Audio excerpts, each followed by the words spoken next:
দেব। বসে থাকেন আপনি। টাই পরা যাবে কি না পরাই উত্তম।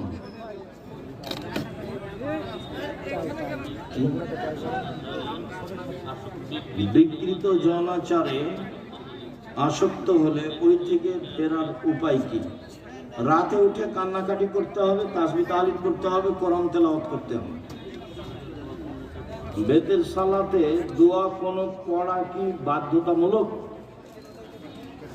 মাঝে মধ্যে 2-1 দিন পড়বেন। আমরা রমজান মাসে 2-1 দিন পড়ি। দোয়ায় কোনো এভাবে করতে হবে না। আল্লাহ রাসূল দোয়ায় কোনো পড়েছেন বেতরে তা প্রমাণ হয় না, তবে হাদিসে এসেছে সাহাবীগণ পড়তেন।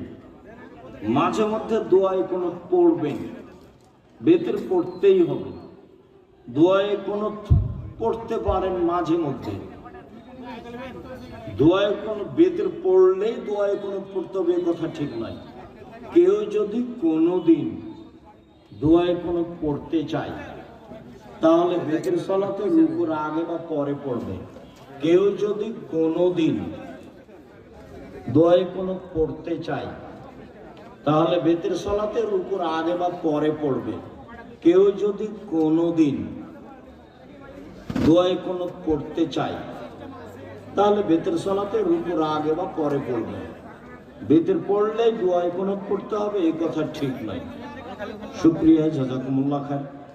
সবাইকে আল ইতিসাম পত্রিকা বই পুস্তক নেওয়ার আন্তরিকভাবে অনুরোধ জানিয়ে, আর নভেম্বরের 6-7 দেশ বিদেশের বড় বড় আলেম ওলামা আসবে।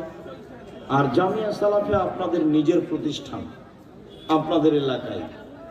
কাজে কষ্ট হলে সবাই গিয়ে সম্মেলনটা সফল করার চেষ্টা করবেন। আমিও খুশি হব, ইনশাল্লাহ ভালো লাগবে। জাযাকুমুল্লাহ খায়ের। আপনাদের সার্বিক কল্যাণ কামনা করে, আমার দিনী বন্ধের সার্বিক কল্যাণ কামনা করে, প্রয়োজনীয় জিনিস আল্লাহর কাছে চাওয়ার আন্তরিক জোরালো দাবি জানিয়ে আপাতত আজকের মতো কথা এখানে শেষ করছি। আল্লাহ আমাদের যারা মারা গেছে তুমি তাদের কবরের শাস্তি মাফ করো। আমরা যারা অসুস্থ বাড়িতে হাসপাতালে তুমি তাদের আরোগ্য দান করো। আমরা যারা বেঁচে আছি তুমি তাদেরকে তোমার রাসূলের পদ্ধতি অনুযায়ী চলার তৌফিক দান করো। আর রাতে উঠে তোমাকে কিছু বলার মতো সুযোগ করে দাও। তোমার দরবারে এই জোরালো দাবি দেওয়া দোয়া রেখে আজকের আলোচনা এখানে শেষ করলাম। সুবহানাকা আল্লাহুম্মা ওয়া বিহামদিকা আশহাদু আল্লা ইলাহা ইল্লা আনতা আস্তাগফিরুকা ওয়া আতুবু ইলাইক। আসসালামু আলাইকুম।